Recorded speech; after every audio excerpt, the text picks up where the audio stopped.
Omnitrix के अंदर हूँ।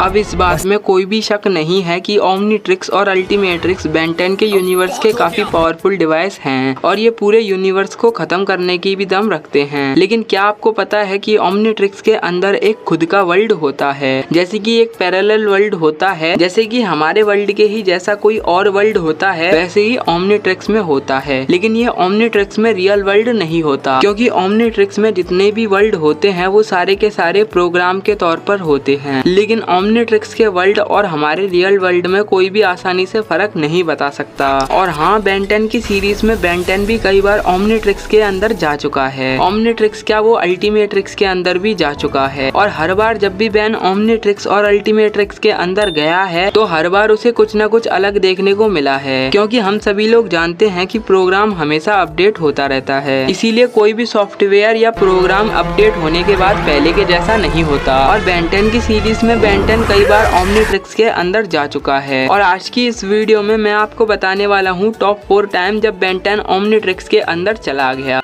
हाँ, तो देर किस बात की। Number 4, Ben 10 alien force. Ben 10 alien force के शुरुआती एपिसोड में जब बेन 10 की ओमनीट्रिक्स अपडेट हुई थी तब ओमनीट्रिक्स के हमें नए नए कारनामे देखने को मिल रहे थे। उन्हीं में से एक कारनामा था कि ओमनीट्रिक्स डीएन एलियंस को भी नॉर्मल कर देती थी। और एक बार बेन 10 ने अपने कजन यानी कि ग्वेन टेनिसन के भाई को डीएन एलियन से नॉर्मल किया था। तब उस टाइम पे बेन 10 ओमनीट्रिक्स के अंदर चला गया था। हालांकि बेन 10 उस टाइम पे ओमनीट्रिक्स के अंदर ज्यादा देर के लिए नहीं रहा था, लेकिन कम से कम वो ओमनीट्रिक्स के अंदर तो चला गया था। और ओमनीट्रिक्स के अंदर जाने के बाद ग्वेन टेनिसन को बेन 10 ने खुद डीएन एलियन से अलग किया था। Number 3, Ben 10 reboot. अब बेन 10 रीबूट सीरीज के अंदर बेन 10 और विलगेक्स शॉकरॉक को रोकने के लिए ओमनीट्रिक्स के अंदर जाते हैं, जहाँ पर उन दोनों को काफी कुछ देखने को मिलता है। और यहीं पर जाने के बाद बेन 10 की ओमनीट्रिक्स एक और बार अपडेट होती है। वैसे आप लोग कहोगे तो मैं इस पर भी वीडियो बना दूंगा। और यहाँ पर आकर फाइनली बेन 10 ओमनीट्रिक्स को ठीक कर देता है। जो भी शॉकरॉक के डीएनए ने गड़बड़ की थी उसे भी ठीक कर देता है। और इस ओमनीट्रिक्स के अंदर जाते ही बेन 10 को एक और नया मेहमान मिलता है, जो कि बेन 10 की बेटी होती है, जिसका नाम होता है ग्लिच,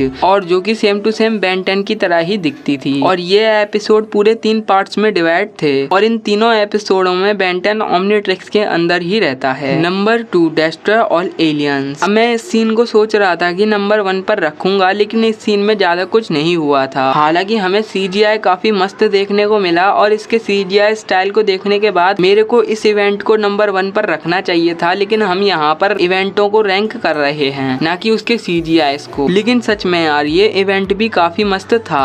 और ओमनीट्रिक्स के अंदर इविल बेविक भी चला गया था और बेन एजमत के फादर टेट्रेक्स और ग्वेन ओमनीट्रिक्स के अंदर चले जाते हैं और फिर उन्हें जिन जिन परेशानियों का सामना करना पड़ता है वो हमने देखा ही था। और हमें काफी सारे बेन 10 के एलियन की फौज भी देखने को मिली थी, क्योंकि ओमनीट्रिक्स के डीएनए प्रोटोकॉल में गड़बड़ हो गई थी। प्लस हमें ओमनीट्रिक्स के अंदर ही एक नई दुनिया देखने को मिली। ये बिल्कुल पैरेलल वर्ल्ड जैसा था, लेकिन ये एक तरह से कंप्यूटर जनरेट दुनिया थी, या फिर यूँ कहूँ ये ओमनीट्रिक्स के अंदर की दुनिया थी। यहाँ पर सब कुछ वैसा ही था जैसे कि हमारी रियल दुनिया में होता है। और बेन 10 के साथ ही ओमनीट्रिक्स के अंदर इसीलिए चले गए थे क्योंकि जब बेन अपग्रेड बना था तब ग्वेन ने अपग्रेड के ऊपर पुर्जे खोलने वाला जादू किया था, जिसकी वजह से ये ओमनीट्रिक्स को भी इफेक्ट किया। इसकी वजह से ओमनीट्रिक्स अपलोड भी करने लग गई और डाउनलोड भी करने लग गई। शुरुआत में तो वो ज्यादातर चीजों को डाउनलोड कर रही थी और फिर बाद में जाकर ओमनीट्रिक्स ने अपलोड करना भी शुरू कर दिया। और फिर बेन, ग्वेन, टेट्रेक्स और एजमत के फादर को भी उसने डाउनलोड कर लिया।